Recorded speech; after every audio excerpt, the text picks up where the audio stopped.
Hello, everyone. Thank you for joining this Winning Wednesday. I hope you are having a happy holiday thus far. You haven't gone broke spending all your money.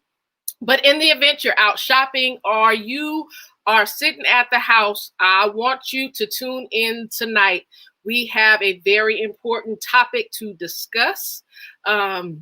Musicians, the burden of the gift. And I have some very well qualified musicians that are here to speak to us tonight, to share their point of view, to share their experiences, and also to encourage fellow musicians, not just musicians, but to encourage those of us that sit in the pew, because oftentimes we forget about our musicians.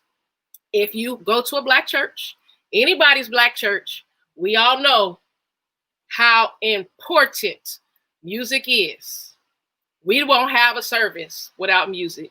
Music has the ability to set the tone for the worship service that day. Let the musician not show up.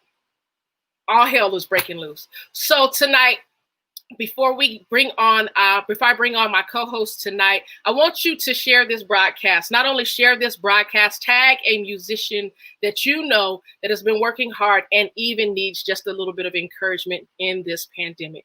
So we are going to talk to some musicians tonight to hear their point of view, to hear their side of the story, to hear what is it that we can do as lay members, as pastors, as leaders, what it is that we can do better so that we can honor, value, and respect our musicians, those that labor. Yes, they put in work. If anybody knows a musician, you know, if you live with a musician, and I have the opportunity and the privilege to live with one. My son, he is a musician, so I get to sit with him and see how much work that goes into it behind the scenes. But if you don't live with one, you just don't know just how much work that they are doing.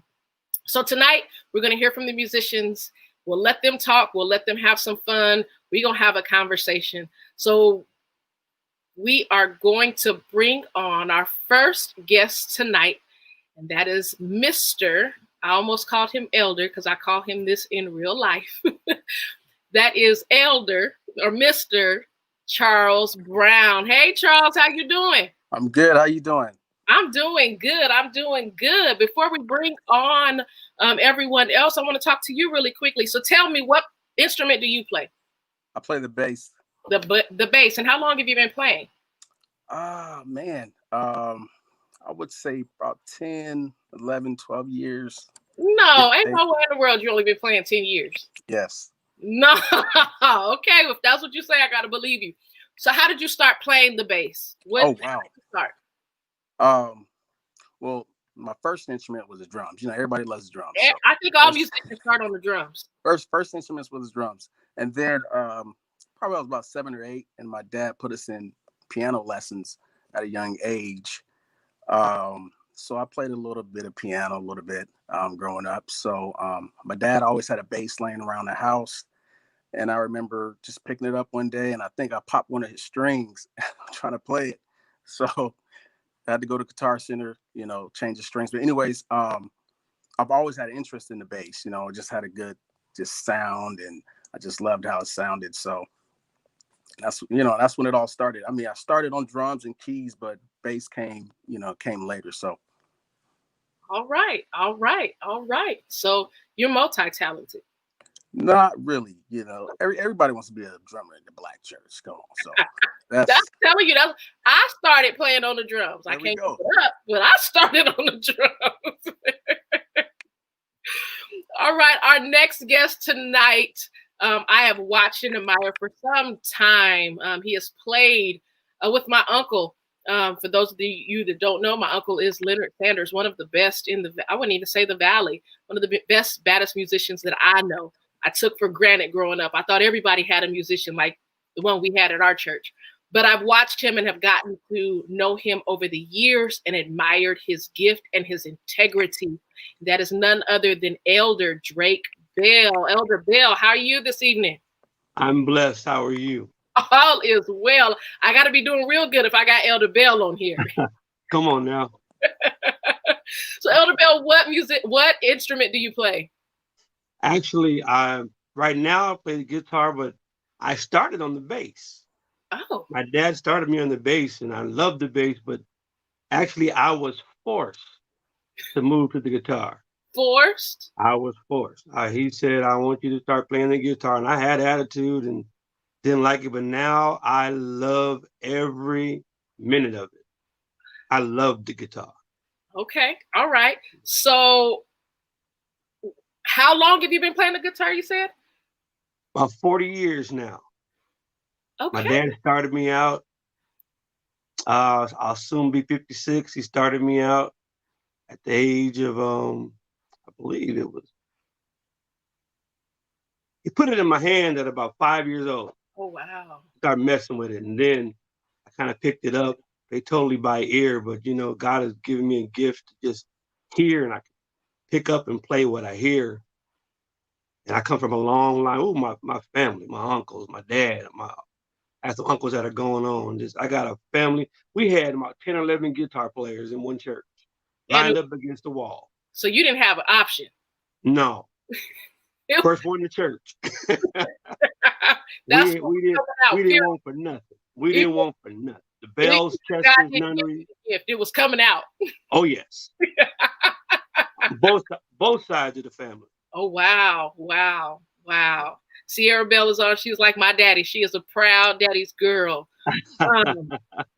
The next musician that I have here, I have watched and I've watched growing up. We're not too far in age, but he is older than I am.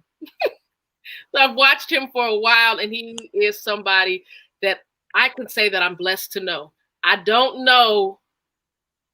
No, let me back up. I'll say when he plays, he is playing as if it's just him and God. He has a sister that sings, and I say the same thing. When you see her sing, it's literally as if it's just her and God in that room. And so tonight I can say I've watched him play, and it's literally as if he's playing, and it's just he and God. Nobody else in the room matters. And that is none other than, I want to call him Bishop David Mangum. Yeah. Right. Nope. You started it. Nope. You will not send me to hell over no title. That's what you're not going to do. No, not going. Good evening, Minister Mangum. How are you? I'm good. How about yourself? I am doing well. What instrument do you play? Piano. Piano. Did you start on the drums too? Yeah, I did. Yeah. I started. In the black church, you fill in what's missing. So we kind of the drums was what I wanted to do, and then we had a piano player, and he ended up going to the Navy and moved away, and so somehow I got pushed onto the keyboard. My father bought me a keyboard before I could even play, so that's how we ended up on playing the piano. But yeah, drums was where I started.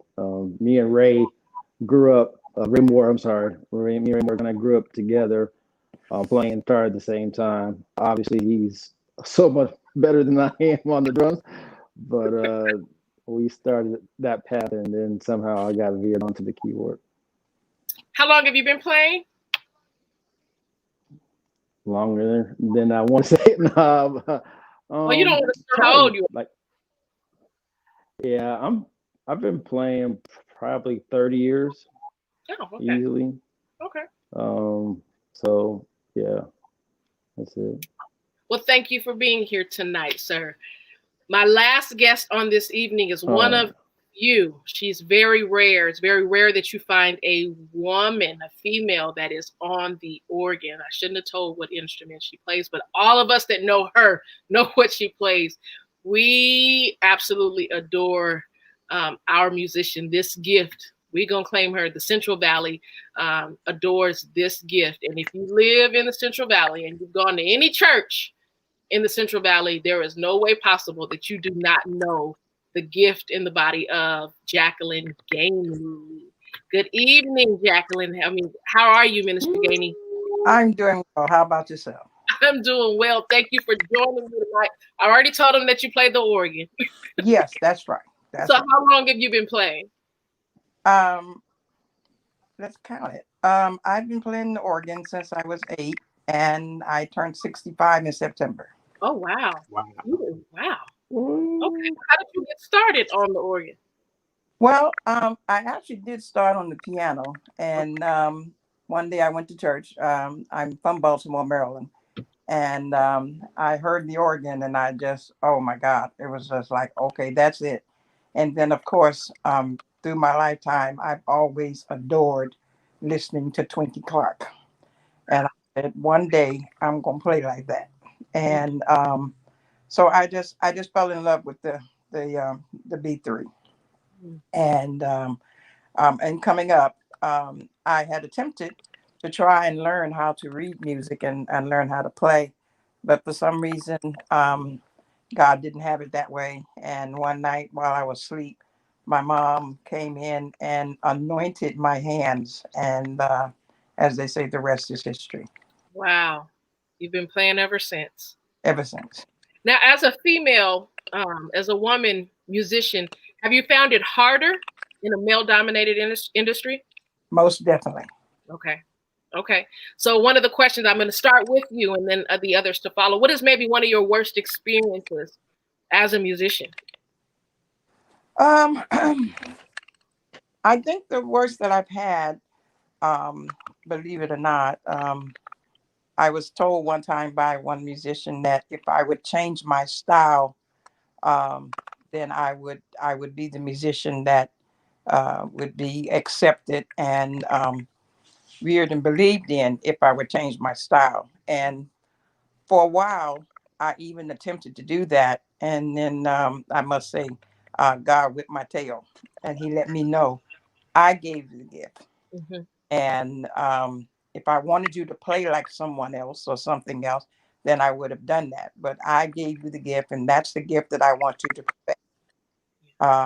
I've even been places where, while I'm playing, other musicians that were there, they would purposely raise the volume level on the instrument that they were playing so they couldn't. And that can be very discouraging for a while, and especially being, like you said, a female in a male dominated area. But at some point in time, you also have to know this is what God gave me, and this is what I'm going to do. Yeah. This is what God gave me and this is what I'm going to do. Who are you? Child, please. um, Brother Charles, maybe was one of your bad experiences? Uh-oh, that face. Yeah. Um, Hey, said it all. listen, I can remember first when I first started playing, like a real gig. There was so many songs we had to learn, but I didn't study the songs. I learned the songs. It's a difference.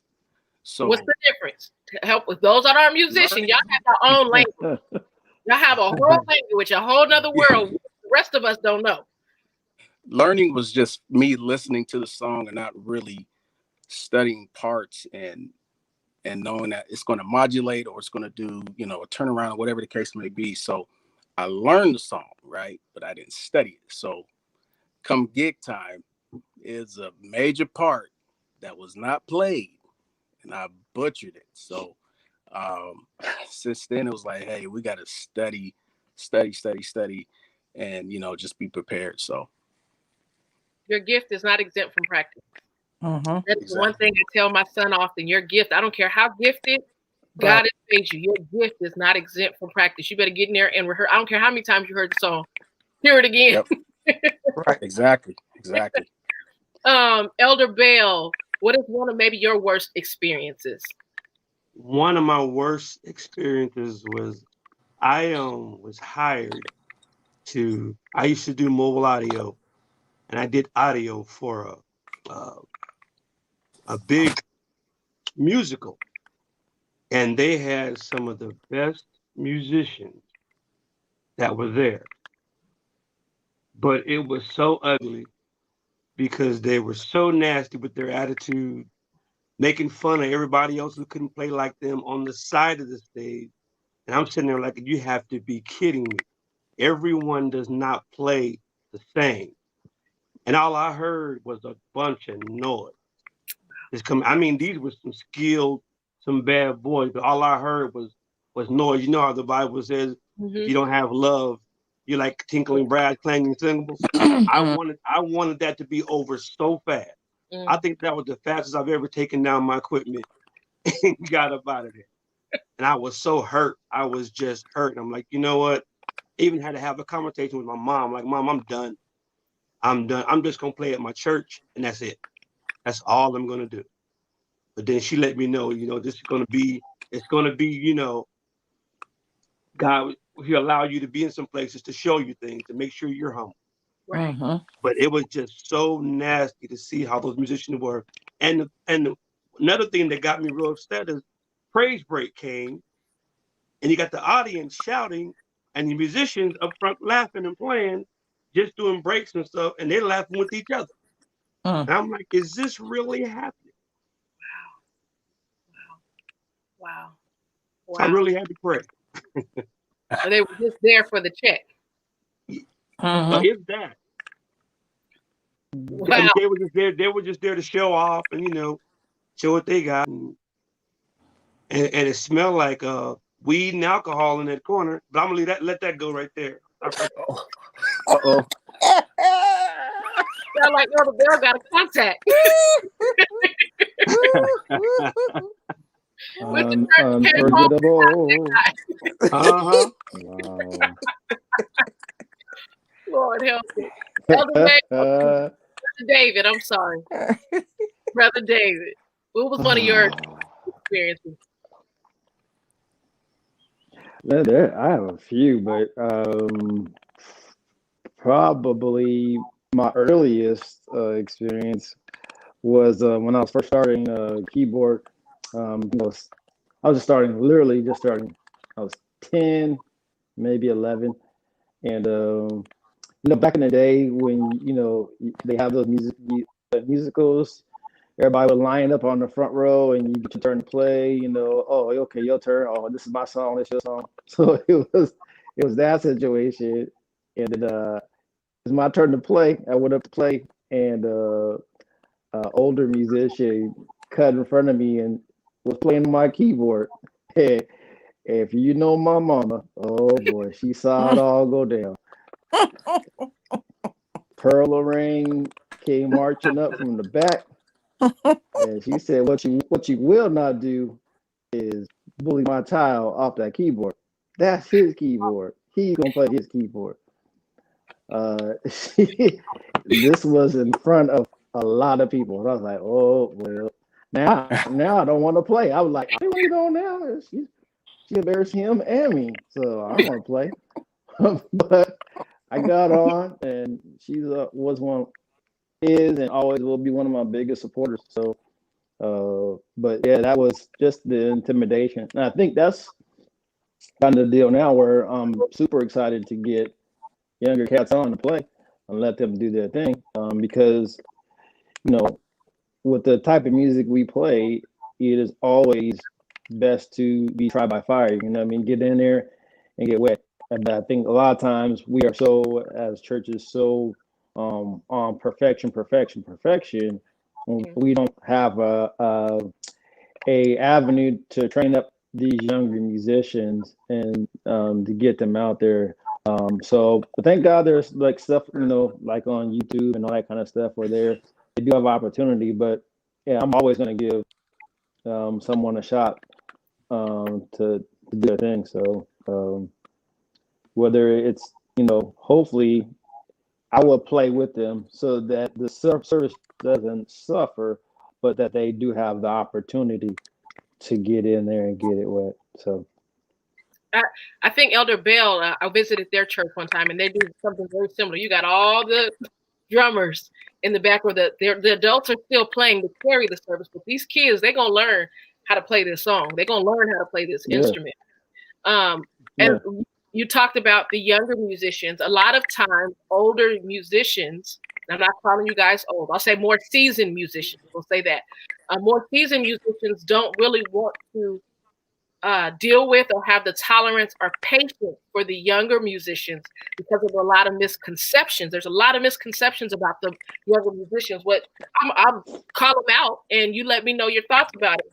A lot of the misconceptions are they're lazy, they're irresponsible, and they're very promiscuous. What are your thoughts about those? Go ahead, Pastor. I mean, Elder Mango. Go ahead. You start. Because you let us know how you feel. Go ahead. No. Well, listen, I don't feel that musicians are any lazy or promiscuous, or anything else like that more than anybody else. I think that the light is shining on us a little bit more than it would be on anybody else. We're at the forefront. We get all the attention, whether you want it or not. And for me, I'm real cool with playing in the back behind the curtain. Honestly, don't need the shine. So when we were having construction on our church, our current church, the band had to go to the balcony and play. And I was like, can we stay here? This is great. I loved it. So I don't feel like there's more of it. I just felt again that there's more attention again. So back in the day, I got sat down quite a bit. I was doing some stuff. I mean, again, I started playing when I was young. So get there in a minute. We're gonna get to you getting sat down in a minute. Just a second. Okay. Well, okay. My point is let's not focus on the sat down part. But my point is that the punishment, just like if a young woman got pregnant, her what she has done is before everybody, so we all see it. That's the same thing I feel with musicians. What we've done or what we will do is out there displayed for everybody to see, whether you want it or not. So I don't feel we're doing more. I don't condone the stuff that is being done, but yeah, we're not doing the majority of the stuff out in the sanctuary. Yeah. Brother Charles, I see you nodding your head. Do you feel that those are non-truths? The majority of musicians aren't lazy. They aren't irresponsible. They aren't promiscuous. That's how I mean the other day. This was, if you want your life messed up, date a musician. Oh. I didn't say wow. Messenger. That's what it said. Wow. That's what it said. So is that a misconception, or is that just it depends on the person? I would say it depends on the person.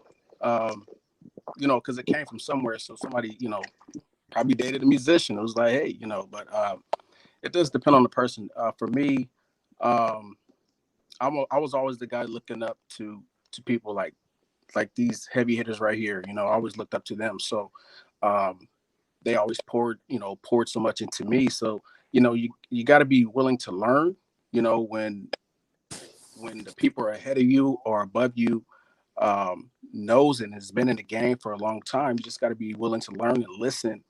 And but like I said, I think it depends on the person. Elder Bell.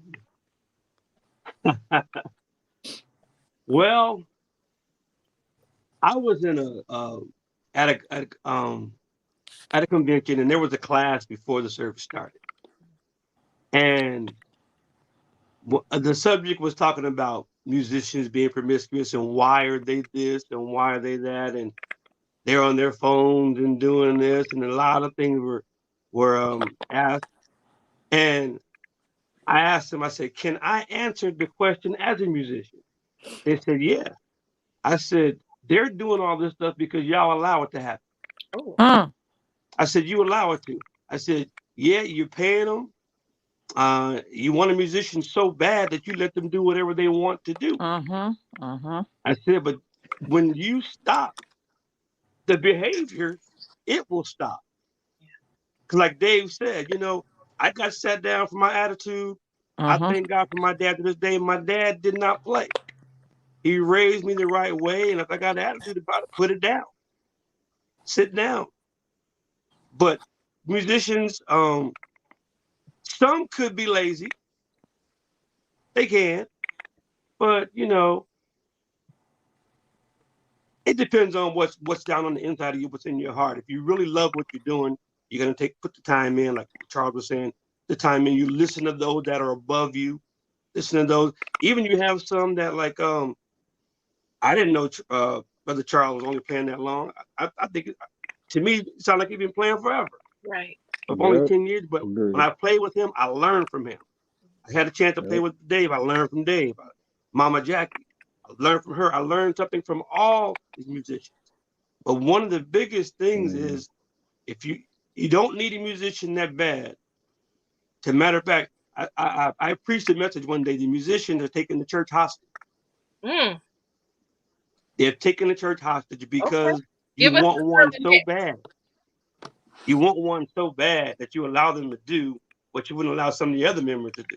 Now, if you don't let them do that, then that's on you. You can't talk about them. You don't let them do what they're doing. True. Yeah, I'm gonna call you Auntie Jackie because that's what we call you, and that's what I said we having a conversation. So That's if they fine. don't call you Auntie Jackie, they gonna have to get over it.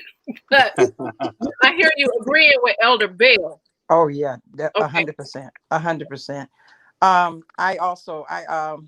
I came up, as they say, old school, and I hate using that term, but that's the term that's used. But I did the same thing, and I was listening to him.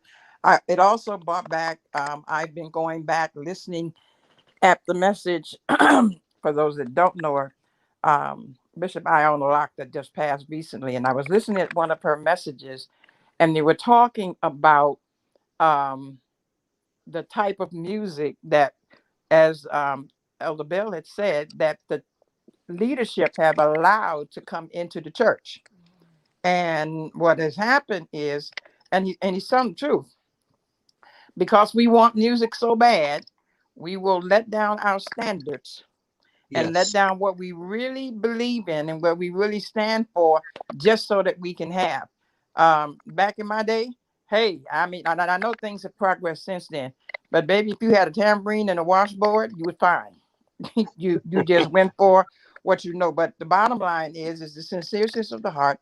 And like he said, I can also say myself, one of the things that I've done is myself personally, I am ever still learning. Even though I am 65, I do not think that I know it all and I've arrived. And believe it or not, since I've been just associated with, believe it or not, with Elder Bell and just David. I haven't played with Charles yet, but just those two, I have been open to still learning.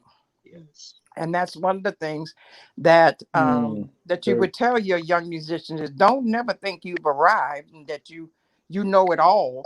And you just, I remember one time we were in a workshop with Kirk Carr, and he said, the musicians that you have today that can transpose on a keyboard and do what they're a dime a dozen. But if you can't sit down to a keyboard and play a old hymn like "Pass Me Not" or "What a Friend We Have in Jesus," get to stepping, go. And most of them, and when you start playing an old hymn, they'll look at you like, "Is that a new song?" No, baby, it's not new. It's been around a while. You knew.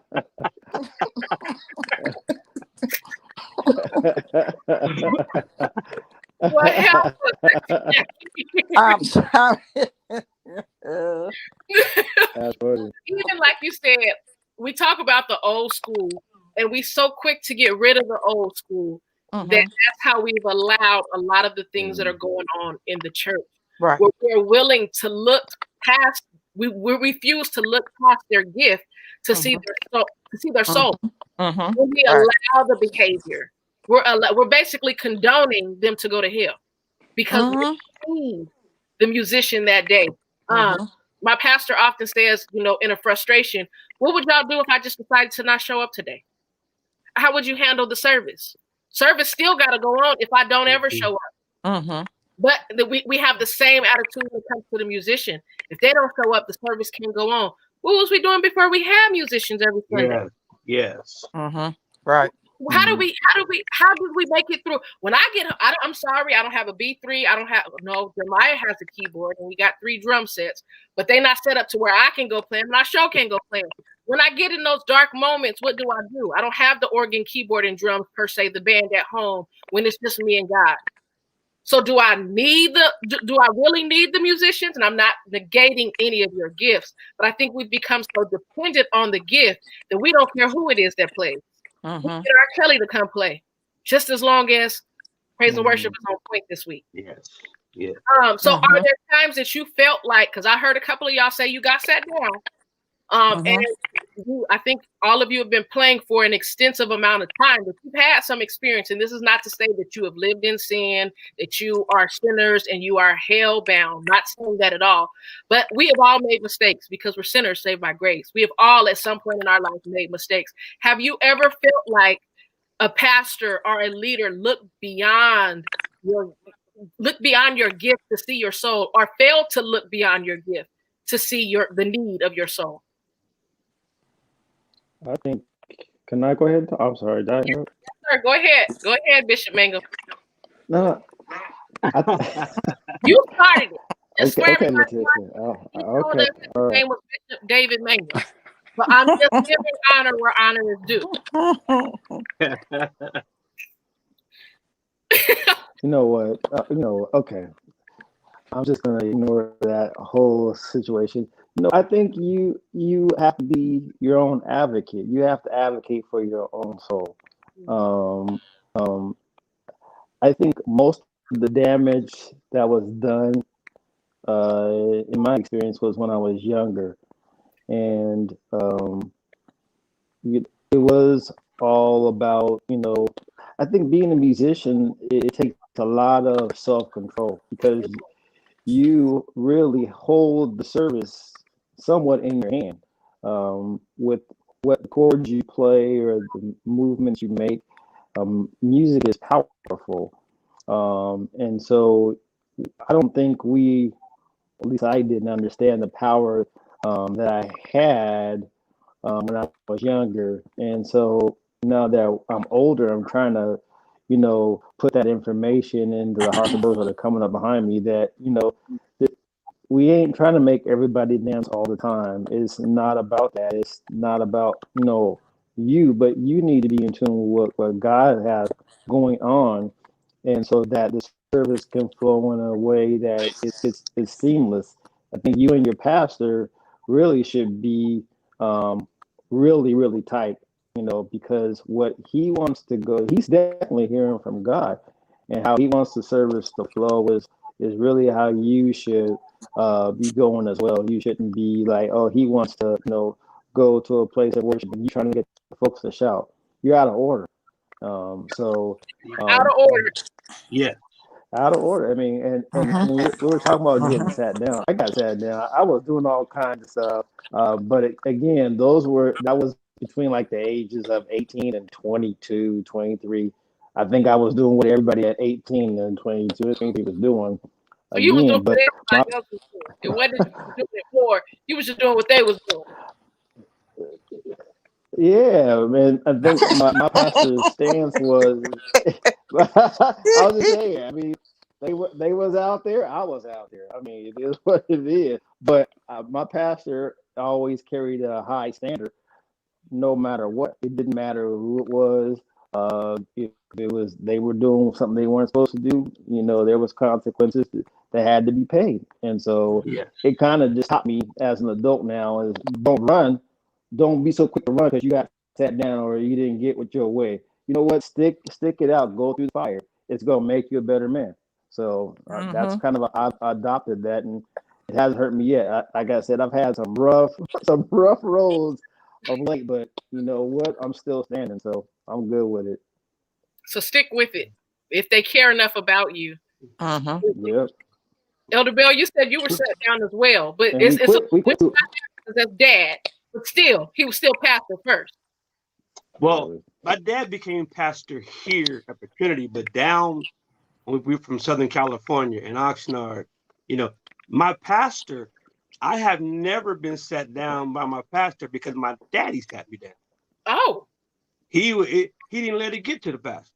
Oh. The pastor didn't have to sit me down. My dad, he knew my attitude. He knew how I was acting. He handles things like that. Mm-hmm. And he even said it up in front of the whole church. He said, any pastor I'm under will never have to worry about sitting my son down if he acts up, because I'll sit him down. Hmm. He wasn't being arrogant. He was just being dad. But I thank God for every pastor that I've been under, especially early in my music ministry. My grandfather, Pastor Samuel Chester Sr., they allowed us to play. A lot of folks don't remember or know about what they call tarrying service when they set the altar and they tarry. Yeah. Hey, We would oh play in the yes. church services, but when it came time to tarry, I don't care how good you can play. If you weren't saved and have the Holy Ghost, you were on the altar. Mm. And even when we got filled with the Holy Ghost, they felt we needed to be on the altar. You got back down there. Put the guitar down, put the bass down, come down here, and you need to come up here and get consecrated and call on Jesus. So every pastor that I've had has always been about my soul first. And I'm very, very fortunate. I'm very fortunate that I've had that. I had two pastors down in Oxnard, and I had two here. Pastor Watkin, who's gone on, he never made me feel like I was forced to do anything. He always was concerned about be the man. And my father the same way, Pastor Bell now. And he's even, I remember not too long ago, he had everybody get off the music and said, y'all need to get down here and get on the altar and y'all need to cry out too. He knows when it's time to minister to the musicians. He's a music preacher. He loves music when he's preaching.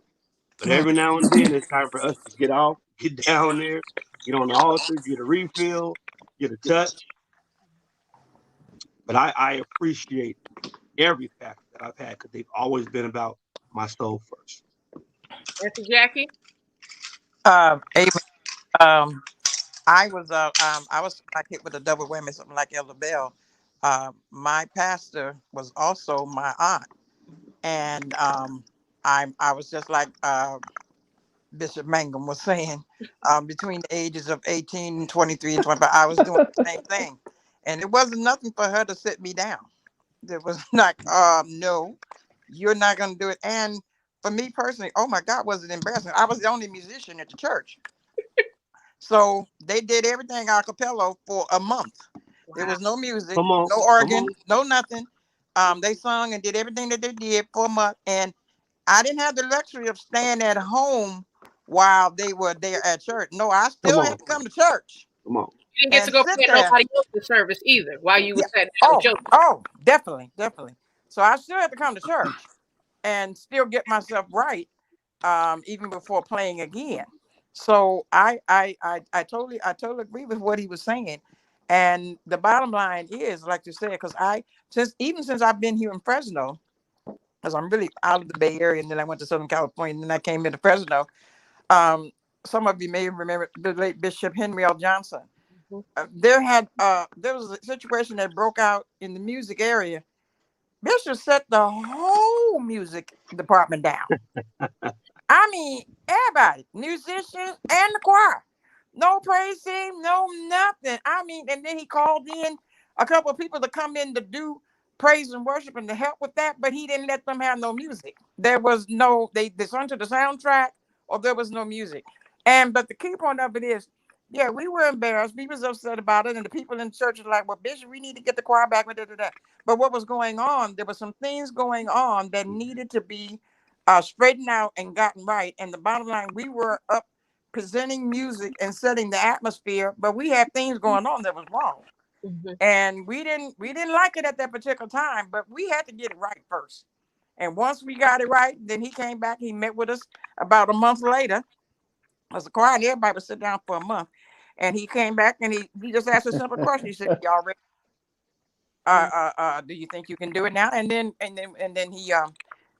he released us and we went back. But the bottom line is he was more concerned about our soul than the musical gifts of what was going on. Yeah. David had brought something out. He said something which goes into the topic, tonight's topic, the burden of the gift. And what he said is you have the power to shift the service. Mm-hmm. Literally, the weight of the service is in your hand, in the palm of your hand. Literally, literally, the weight of the entire service is in the palm of your hand. You're going to get it to shift one way or another. Right. A lot of power. That's a lot of control. And I think a lot of times, especially when you're not taught and you're not seasoned and you don't know how to lead, you don't realize the weight. That weight sometimes feels like it's a burden. They're picking on me. They have tighter restrictions on me, more rules on me. They can see me. I don't get to do this. I don't get to do that. So they see it as a burden, not realizing It's the weight of the gift. It's the weight of the assignment. Mm-hmm. So with the weight of the assignment, yes. do we literally have the opportunity to let it go? Do you pick it up and put it down? I'll pick it up on Sunday. How do you handle the weight of the assignment? Okay, I'll go first. was gonna This is a say, great topic. whoever. This is a great topic. And one thing I want to lead into, if you choose to be a musician, you have to deal with what comes with it. The weight, yet we have the ability to shift the service. We could mess it up. I could be playing with Mama Jackie Charles and David there in C sharp, and I'm in F. You didn't kill the whole spirit. Some people gonna look. You're not that saved to where you're not gonna hear something's off. Somebody is off, and you got to understand that you are really. I'm telling you, you're right there with the pastor. You're accompanying the pastor. You're accompanying the praise team. You're there to help out, and then you can really. There's been times when it's not a brag, but there's been times to when I've looked at the musician, I said, "Come on, we got to go. We got to carry this," because sometimes the weight is so heavy. And I said, "Come on, let's take it. Let's take it." And I said, "Just follow me," because I'm real serious. I am very serious about what I do. This is in my heart. And I give God everything. I don't play to satisfy nobody. I don't play to say, "Ooh, look at that run." No, I don't do that. All that stuff. No, I'm there to help the service. But I got to understand, if like Brother Charles said earlier, if I didn't study the music and if I messed everything up, that's on me. And if people say some things, you got to deal with it, because you chose to be a musician. You chose this path. You chose this time. You got to put time in. You got to rehearse. You got to know your stuff, know what you're doing. Can't be like, "Oh, they ought to be glad I'm playing." No. We'd be better off if you would just sit down somewhere, because right now you're causing friction. Uh-huh.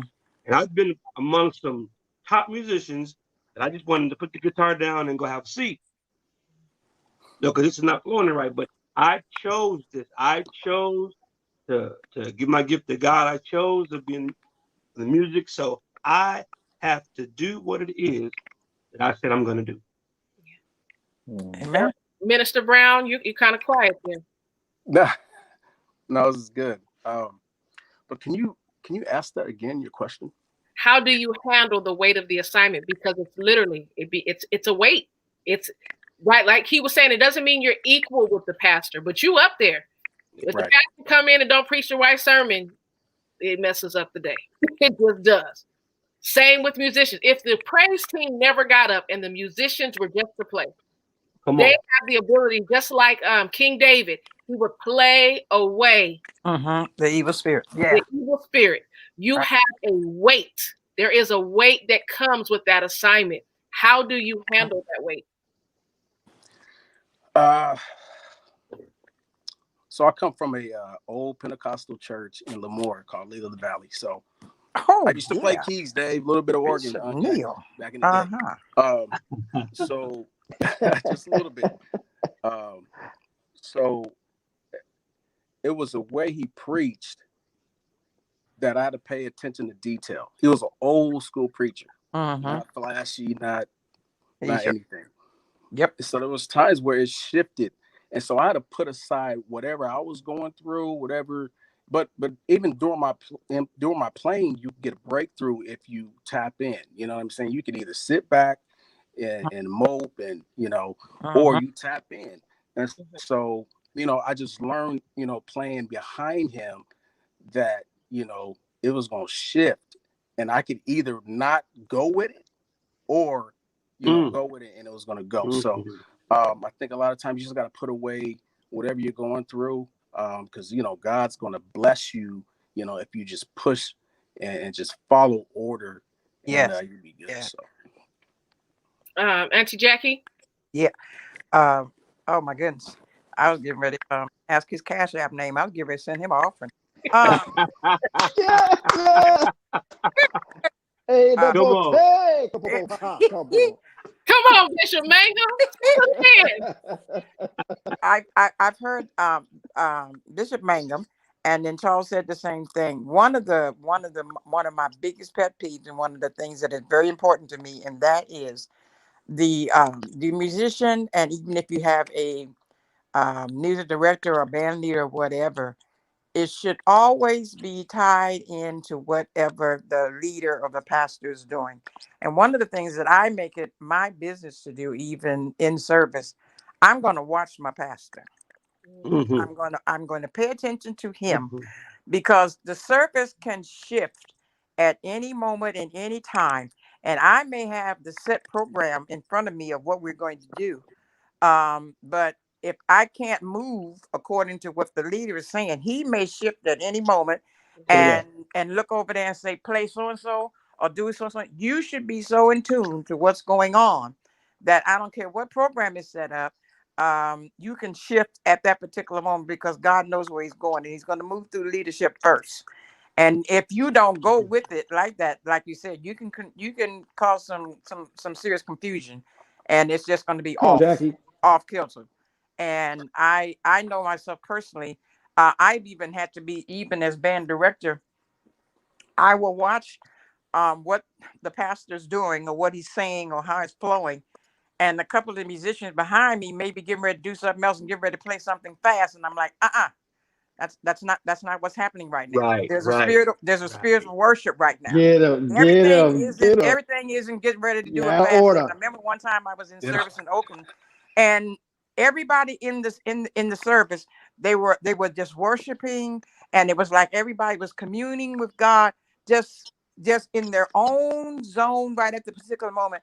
And this musician was over on the he was on the organ at the middle, and all of a sudden he just broke out into a real fast praise break, and it sort of like startled everybody and yeah, scared everybody.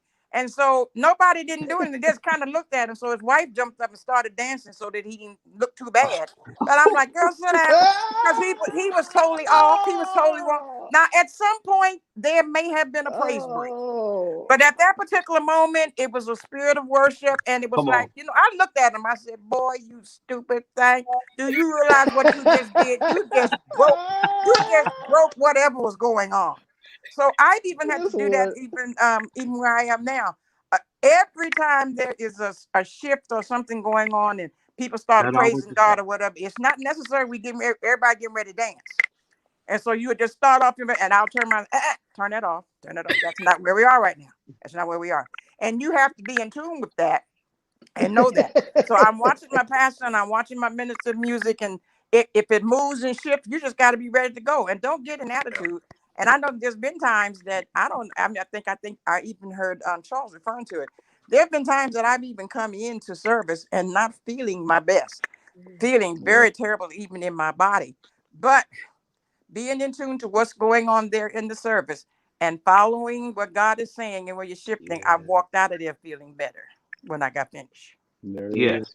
One thing There you it said, is. and Mm. Jackie, I remember, if anybody knows my Uncle Denny, they know he's a man of few words.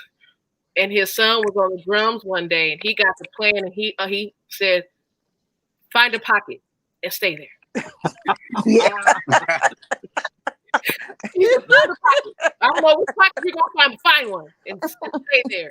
And we all looked like, "What?" First off, he's talks, but secondly, a pocket, because we didn't know at that time, a pocket. What's a pocket?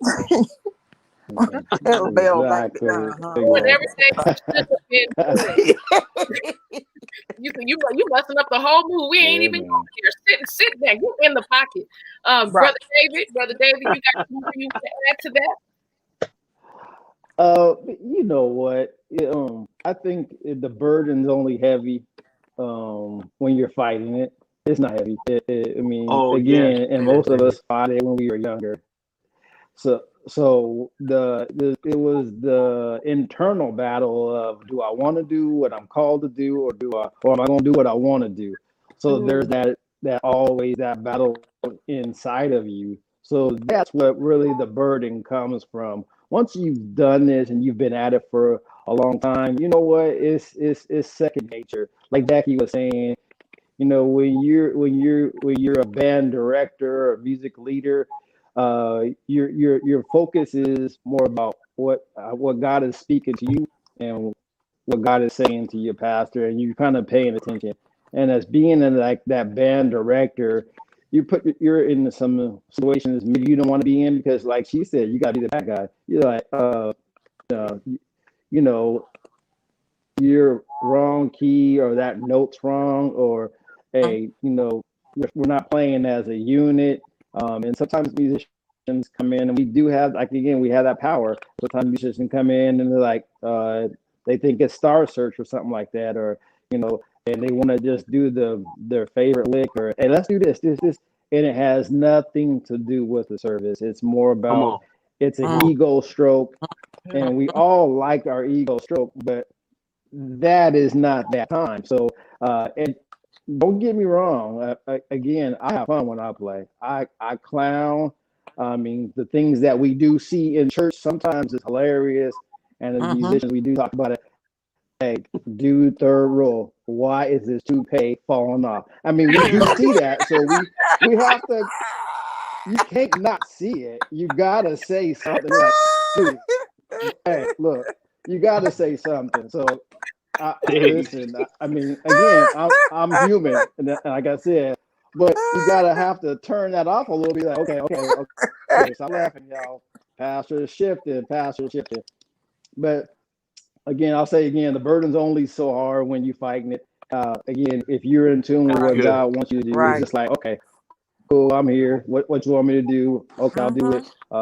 So, and it's never the popular decision. Never, not ever. It's never the popular decision. But again, when you hear God and you do what He says, and you see the atmosphere shift, and then souls are saved, and you're like, man, I played a part in that. I did my part in the bigger scheme of things, and everything just flowed. So again, yeah, it's a burden when you just fight it. So stop fighting. That's my advice. Don't fight That's it. awesome, Dave. Awesome. Yeah. I was talking to someone the other day and we were talking about a particular musician, and I said my statement was he would be so much better if he actually applied himself and practice. Actually practice rather than coming in and just playing the best that I can for the moment. But I realized in that moment you only do that when you see this as a gig rather than ministry. Is it really ever just a gig? Because we have those that say, this is just my job. I'm only here to play because this is who pays me. Is it ever just a gig, just a job, or is it always ministry, no matter where you're playing and whether you can do it or not? I think the confusion comes in a lot of times is because, let me just say this. I think it's more culturally based. To me, let me kind of explain. I feel like a lot of times when we were younger, and then there's still some of that thinking now, that being a musician cannot be a full-time job. So, in the church, I think it's people don't think there's a business side. It's all spiritual, but there is an order of way things are done. So again, if you have to get a job to supplement your lifestyle, you get that job. But the church should never just be a gig ever. It shouldn't be just a gig. But let's not get twisted. It can be a job, and I think that a lot of churches are missing out by not having a full-time musician. Having a full-time musician lets them put all their focus and attention on church business, just like having a full-time pastor. I think it just changes things and it takes you to another level. So, but if your church can't afford that, then if you would choose to go to that church, then you may need to get another job because they're not going to pay you full-time money.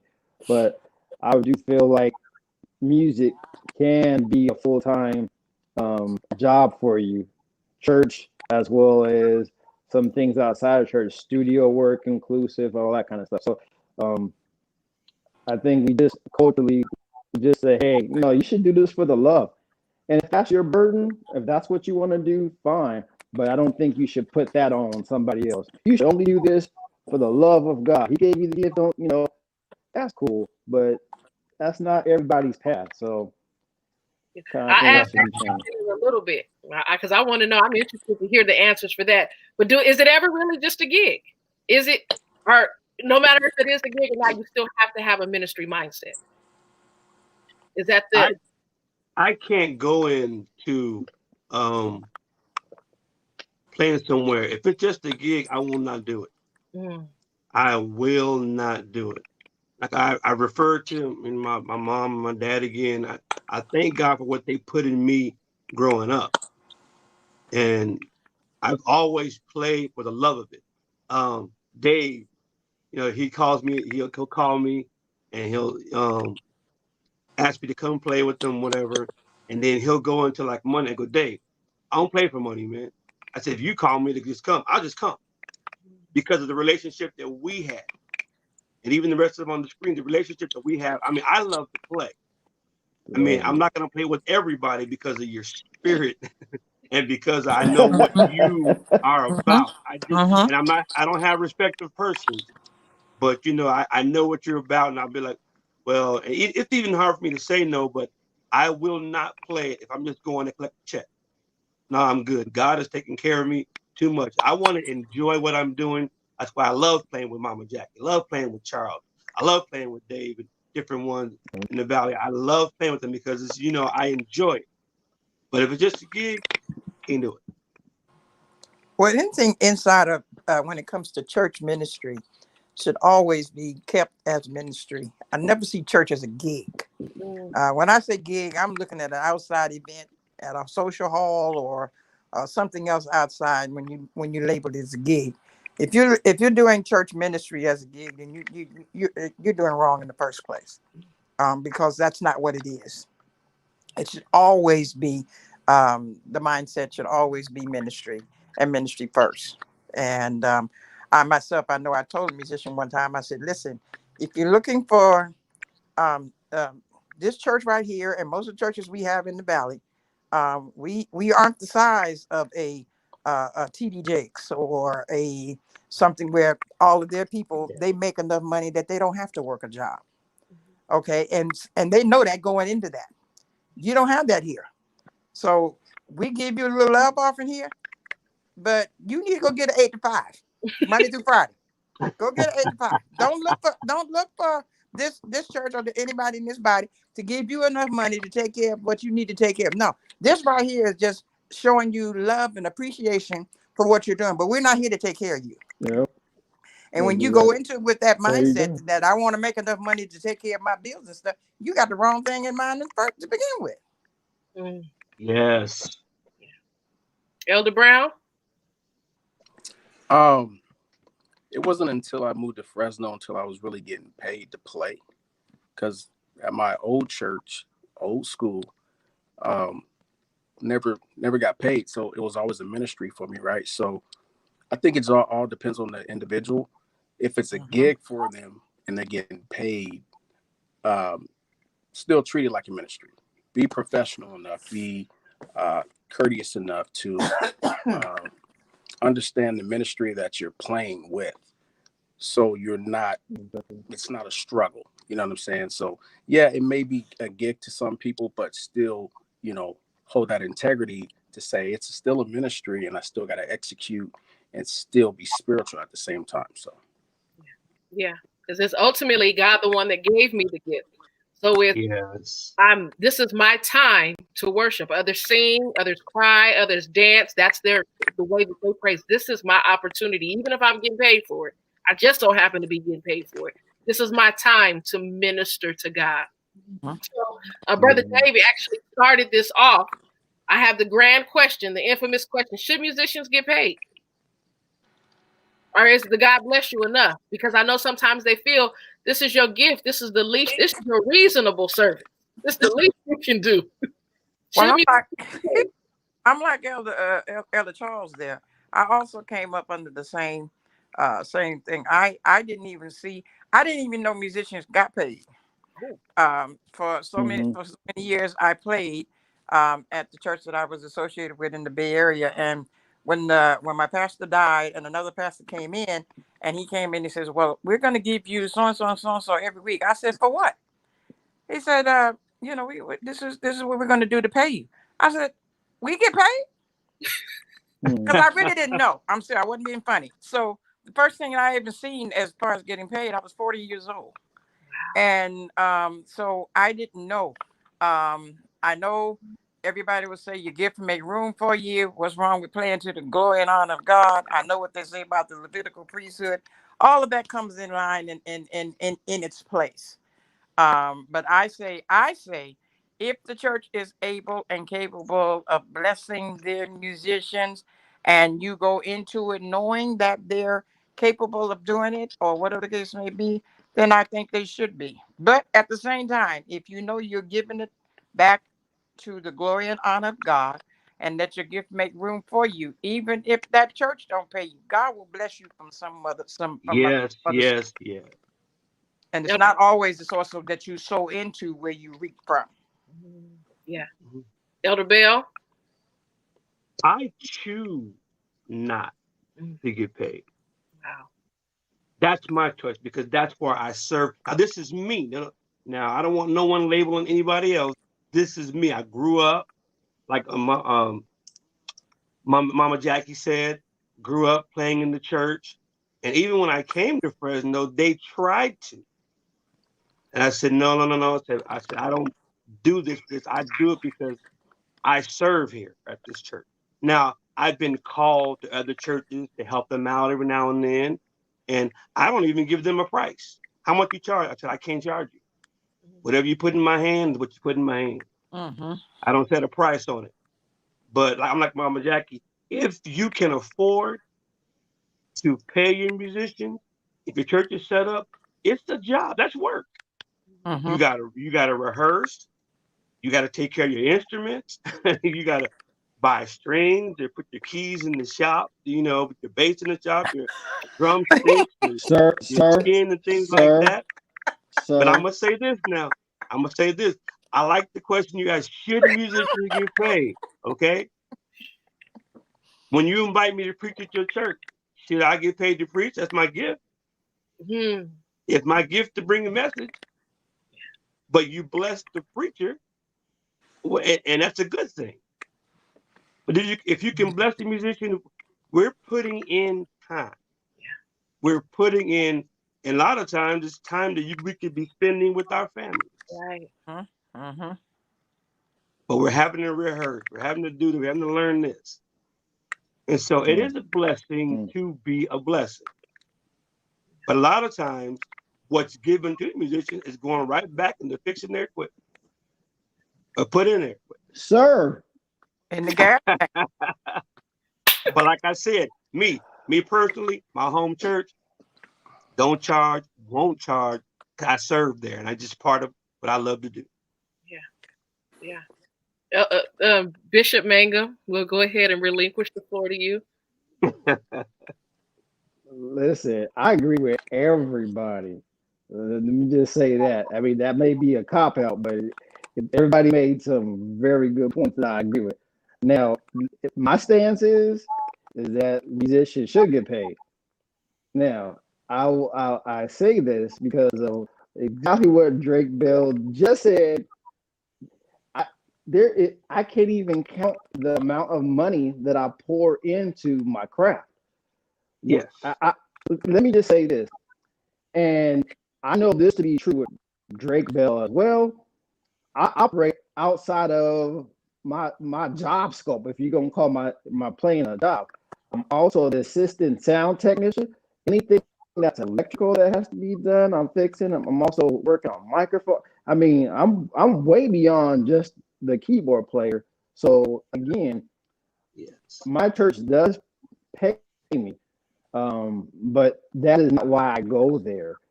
So again, I've had offers to play multiple places here locally. I mean, at one point in time, I was playing for I think St. Rest and Bethesda at the same time, And this is before Jackie blessed the Fresno community. Hey, the both love you, sister. Love you. Thank you for coming. But this is before. I've been doing this a long time, and so again, there was a part of me helping and a part of me getting blessed by them. So it wasn't like I set a price. They kind of said, "Hey, this is what we can do," and I'm good. I don't think musicians should hold a church hostage. I'm not gonna play a note until you give me $12,000. I'm not gonna do Wow. it. Like what?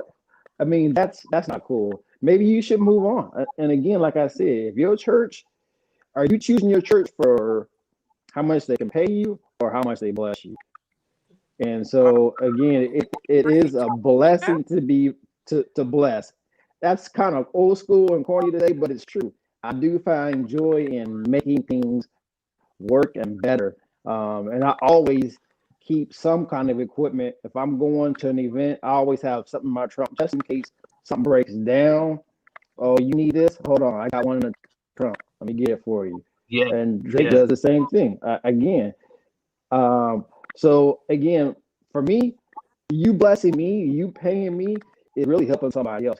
That's where it goes all back to anyway. It always goes back to what I do. So I ain't like I make a lot of money playing. I'm always Guitar Center on wheels. We paying for Guitar Center on wheels. Because you got all these. Listen. And I'm not the only one. There's a lot of them. So musicians, like I said, a long time. I was married to one, so I can speak to all of the dinners that he missed because he has to learn the song for choir rehearsal. Come on. And still got the choir rehearsal, and the way that they treated him wasn't. Y'all, I remember I went to a choir rehearsal and the choir director put her bosom on my husband at the time. I said, "Ma'am."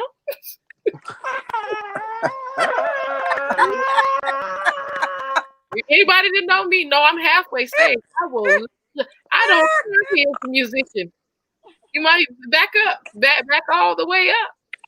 Did you say remove the double D's? Remove the double D's off my husband? I they were. I don't care if they were negative A. He a married man. Back up.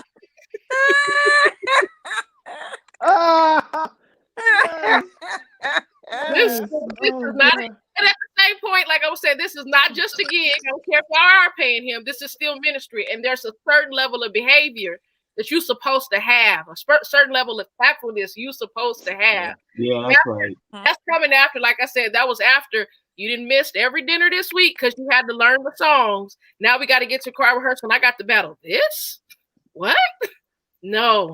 But musicians, I don't think, get the credit for all of the work that they put in. We see them on Sunday mornings and Sunday nights if they're Sunday night service. And that's it. We don't see on Monday night where they missed parent-teacher conference. We don't see on Tuesday where they couldn't pay a bill because they didn't have enough money because the ones that promised to pay them didn't pay them. So now they got to figure out how to pay the light bill and the water bill because they didn't have enough money. You know, when they got into an argument with their wife because the MD that sent a song at the last minute and said, "You got to learn this for rehearsal tomorrow. So now I can't take my wife on date night because I got to learn this." We don't see all of that. Man. Hey, can we talk about that? Can we talk about that? That's the burden right there. Go ahead. Let me just say, churches, praise teams, praise leaders, stop giving your musicians a list of songs the day before or the day of. Let's stop doing that. Let's stop that. Amen. There is a burden. If there's going to be a burden, that's it right there. I mean, let me say this. The songs you've given us is a 10-piece band, and there's two of us playing. Yeah. Yes. I'm just saying. And that's why we say pay, because I got to go in all week and sequence whatever we don't have, which is most of that, and make it sound like we do. All I'm saying is, let's fix it. Let's change that. We're going to change something. So that's going to be one of my last questions. What are you looking for? What is it that we can do to make the musician's job easier? Other than give the song more than a 24-hour notice. I'm done. I'm not saying nothing else. Y'all go ahead. Vex my spirit. I don't even go ahead. Well, I one of the things that I even tell my minister of music, and that is every song that comes across Series XM64 and Pandora and everything else is not for every choir and praise team. come on, Every song come is on. not for every group. I don't care how nice it sounds, and like David said, you're trying to sing something that they have a 10-piece band, and some of them even have a whole orchestra, and you Yes. got 3 musicians, and now you want us to give you that same sound that you hear on that CD. Um, it's not that it can be challenging. I know as a matter of fact, one of the songs we just did this past Sunday, when we did it last year, we had a young brother that had an instrument, sort of like I call it like an electronic flute, and Yep. he could play those sounds, and it sounded just like the song at the beginning. But this year he couldn't come, but we needed to do the song, so it became a challenge for me personally because it was like, wait a minute, hold on, if he can play that flute, I can go on this keyboard and find out what this sound is. And for me, it took me about a couple of Yes. weeks, but what I did is it challenged me to go and listen at it so that I could even at least play the chords of what at the beginning of that song was. So Yes. sometimes you can do that, and sometimes you have the ability not to do it. The thing of it is, don't try to give us songs that not only that if we don't know it, the people you get ready to teach it with, they can't even sing it. Oh no. Know Oh your group. no. Know Oh your group. no. Know the people that you have. That's Oh it. That's Know the it. no. people that you have. That's it. Not saying nothing is wrong with the song. Oh, Just saying know the people that you have that's going to be singing it. Right That's now, it. if you got a choir of let's say about 30 or 40 people and 27, 25 of them is 60 and over, baby, don't try to give them one of them Ricky Dillard songs. Ain't gonna work. Ain't gonna work. Because they're not gonna be able to keep the time ah, with all them different clips. It's not gonna work. I'm telling you right now, it ain't gonna happen. And oh forget trying man. to play something real fast. Oh heck no. So I'm just saying, this me personally. For us, give us something because you know the people that you're dealing with that's gonna be able to sing it. Everybody don't have the professionalism that some of our professional praise teams have. So you're not gonna get that Mm, sound.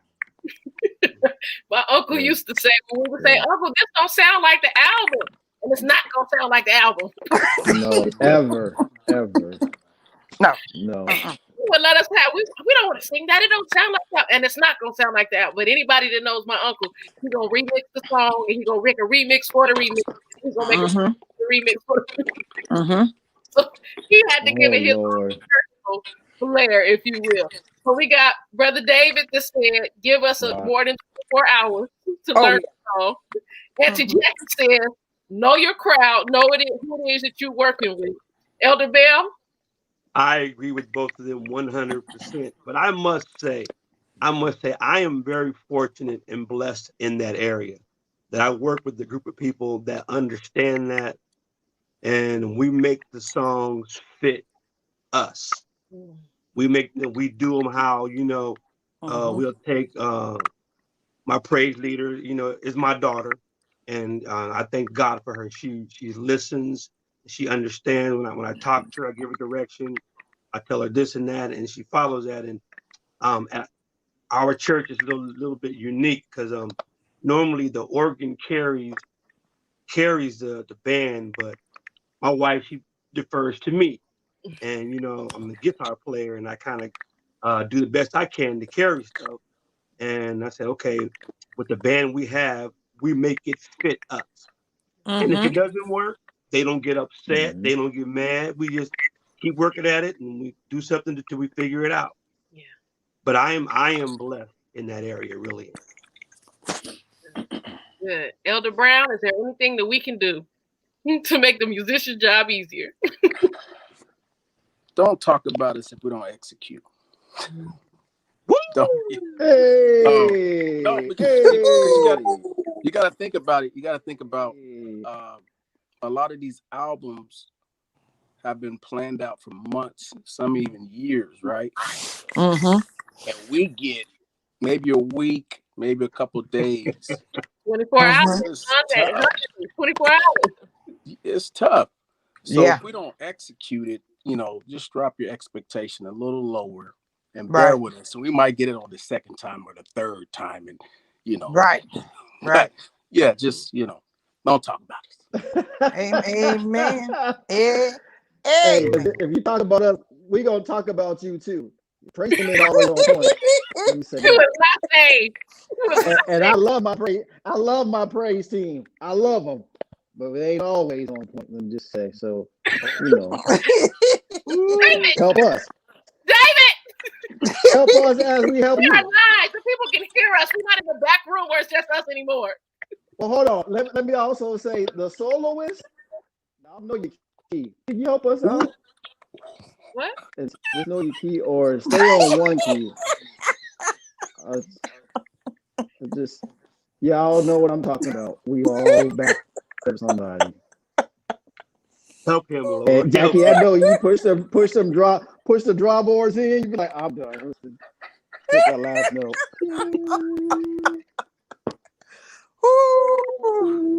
Oh Lord. I love y'all. I love all y'all. I love y'all so much. I love y'all. Oh my goodness. I'm one more serious. Brother Jeremy Clark, Minister Jeremy Clark says, I can attest Bell has encouraged me, especially when I was a younger musician. He would take what I knew and he would run with it. The remix, yeah. He would take what I knew. So thank you, Elder Bell. I think Well, that's very important to know your band, know who you're playing with, understand. Come on, And I thank God for Uncle Jeremy Clark. And there's another young man too named Mr. Ernest Carter. And I love playing with these young men, but I know what they can do. I said, okay, I'm gonna follow you. We're at your church, I'm gonna follow you.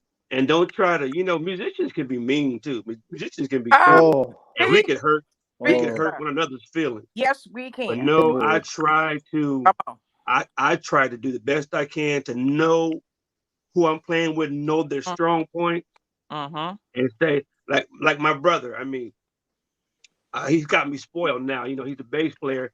And he's just a solid bass player. He just does what he does. But I take what he does, incorporate it, and we just go to work. We do what we do, and I want to encourage other musicians, churches, be you. Do whoever your church band is, play like your church band. Just do what you do. Don't try to be Trinity. Don't try to be West Side. Don't try to be a different church. Don't try to be St. Res. Just do what you do. That's right. Like when I play at Trinity, I lead. But when I go play with Dave and Mama Jackie, then I sit back on my string and do what I got to do. Right. I blend in. I don't have to lead. They're leading. And it was so funny. One organist came to our church and he just came to play. And when church was over, he says, "I like playing with you. I don't have to do nothing." I'm like, "What do you mean?" He goes, "Because that you boy lead." feel good. I go, "Oh, I'm so sorry." He goes, "No." He goes, "I enjoyed it." I go, "I'm just used to being the lead instrument, but I just know fit in with this person, fit in with that person, and be who you are." Our praise team, I love them because they do what they do. Somebody told me one time, it was so funny. They told me, "Y'all play too slow." I said, "Okay, that's all right, but it works for us." There you go. It works for us. There you We are a country quartet church that does what we do. That's it. That's all. We're not asking, we're not asking you to, we hope it blesses you, but that's just what we do. That's it. Every now and then we might pick it up a little bit, but when I go to other churches that play fast, I'll blend in with them. I don't sit there, y'all play too fast. Right. That's that ministry. That's that church. Yes. Yes. Love it. Love it. Love it. As we get ready to close out and have some last words, I want you to encourage a musician, an up-and-coming musician, or even a musician that is on the verge of saying, "You know what, forget it. This weight is too heavy and I will not carry it anymore." We'll start with Elder Brown. Encourage a musician on tonight. I would say just keep trying to learn. They said earlier, don't act like you know it all, but just keep learning. And the more you learn, the more you learn from other people. And I've learned from all these people that's on here now, plus many of different musicians that I've had the opportunity to play with. But taking what you have, and like Elder Bell said earlier, be yourself. Don't try to be someone else you're not. You know what I mean? Don't try to be a person that's been playing 40, 50 years. Be yourself, and that's the only thing you can present is yourself. So just keep learning, and sky's the limit. Thank you. Yeah. Thank you, Chuck. Um, Brother David, any encouragement that you may have? Okay, I didn't know you said my name, but I see myself. Listen, I feel that everyone has their own style, um, Yeah. and I think you really should just flow with under that anointing. God gave you a gift, especially um, made for you, and walk in that anointing. And let me also say that those who are wanting to maybe be an MD or something like that, it the best leaders are the best followers. So if you're going to want to lead, learn how to follow, learn how to direct, and learn to take criticism for what it is. If someone's telling you, hey, you're not playing this right or you're doing this wrong, take it for what it is. It's not meant to hurt you, it's meant to help you. And then also take every experience and remember, learn from that experience because it's going to help you on the next situation, whether it is a church service or it's a gig. What you've learned going through the fire is going to only make you a better musician. And again, those of us who do play in the church, don't forget to read your word. That is Yeah. some things that we forget. We so stuck on learning the material that we not listening to the words in the material. And there's some times where I'm learning a song and it just becomes a part of where I'm just worshiping God. It's not about the song anymore. I'll get to that in a minute. But while I'm by myself learning, let me worship God. So that's again not do not throw away the anointing. Do not forget to worship God even through your playing. So you got a job to do, but you also your obligation is also to worship God. So that's it. Yes. Was that a sermon? Because Hmm. 3 points and a close. Yeah, it was. Man, It was. And we're on to the next person, Sister Jackie. Bill. Jackie, I hate you, Letitia. I really hate you. Just hate in my heart for you. Woo. Hate in my heart right you're now. not supposed to Bless have him. Lord have mercy. careful, Bishop. Jesus. Auntie Jackie. Um, I would say definitely no. Um, um, do what God has given you to do. Continue to perfect that craft. And read His Word. And whatever you do, just know that you have not arrived. You can still learn. You can always learn from each other. And I heard it said earlier, one of the biggest important things for me is to be an encouragement to each other. We are sometimes we're so busy. As I was hearing Elder Bell said, he was somewhere and they were busy laughing and laughing at each other or laughing at other musicians, or because you're not playing like me or you're not running this chord like this or whatever. It's time out for that. And especially with the pandemic that we're in right now, we've got to be there to pick each other up and to constantly encourage each other, that the gift that God has given you is important, and it's important to the body of Christ. And always remember, even though you're a musician at the church, it's not that you're not important, but it's not only while you're at church, don't forget you also have a life outside of church, Mm-hmm. and your character and who you are outside of church is very important, because as people come in and they see you sitting on an instrument, but they know you was acting like a devil out of hell outside of church, and to be like, oh well, if that's how it is, I don't have to worry about being in church. I can do what I want to do. Mm. No, your lifestyle is important outside of the church doors. You can be anybody inside the church doors because you can put on an act for everybody else. But your lifestyle and your life outside of church is important, and make sure you do that as you before you even minister. Live for Christ like you should. Thank you for that. Live for Christ. Thank you for those words of encouragement. And it's ironic that as we are getting ready to close, my musician walks in the house. Come on over, son, so they can see you in the video. And he got Guitar Center. Hold up your post. Hey, Got Guitar Center walking in the house. There you go. There you go. This is my listen, musician, and that's this what's is up. for him, for his age, for those that are coming up with him. Go ahead and enjoy yourself. Nobody saw the 2 hours that he was in rehearsal and learning the song before that. So I hope that those that get him can pay him for all this Guitar Center that he carries. He don't have a car yet. You got to carry it with his hand. Got to get him a wagon so he can carry this stuff. Elder Bill, go ahead and close us out with encouragement on this evening. I want to encourage each musician to the gift that God has given you. Be the best you, and do you. Don't try to imitate. It's nice to learn songs and learn different chords that other people do, but your style, be you and play like you. And I want to end with the story here. Back in 1996, God blessed me to be able to play with a group called the Jackson Southern Harris, and that was my dream. And I got the job because the lead singer heard me play at a revival. I was in church playing like I play all the time. I wasn't trying to impress him. I was being me.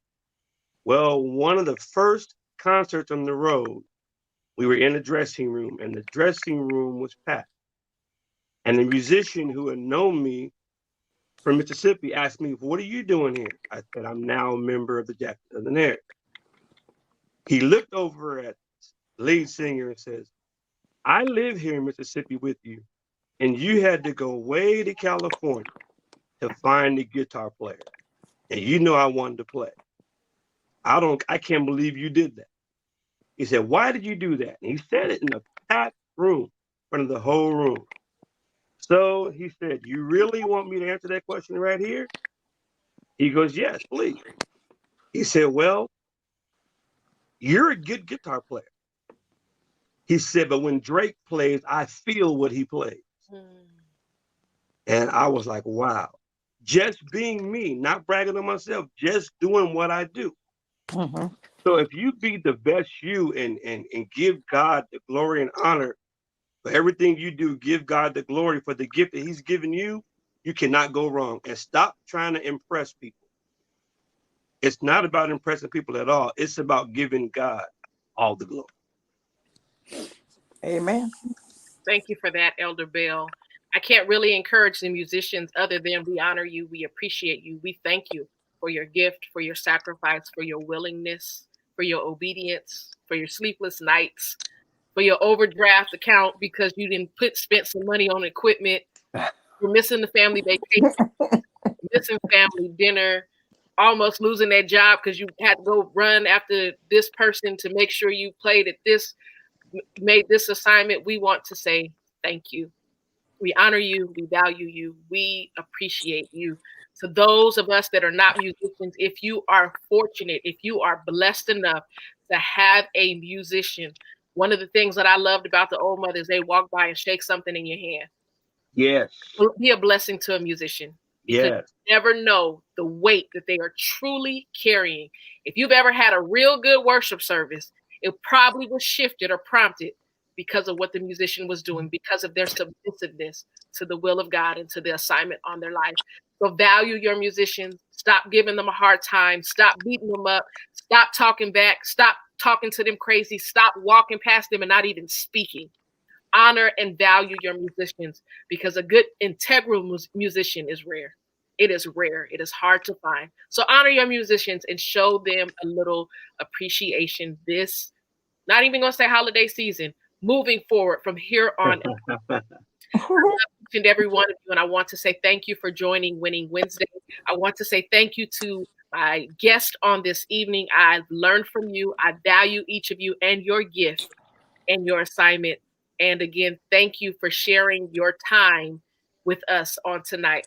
Again, if you are catching the replay, or if you have not share this so that it's a blessing to not only another musician, but it is a blessing to someone in the church. Somebody needs to hear this. Somebody needs to hear this. Again, I'm Letitia Harris. It has been an honor to have you on Winning Wednesday tonight. I hope to see you next week. Good night.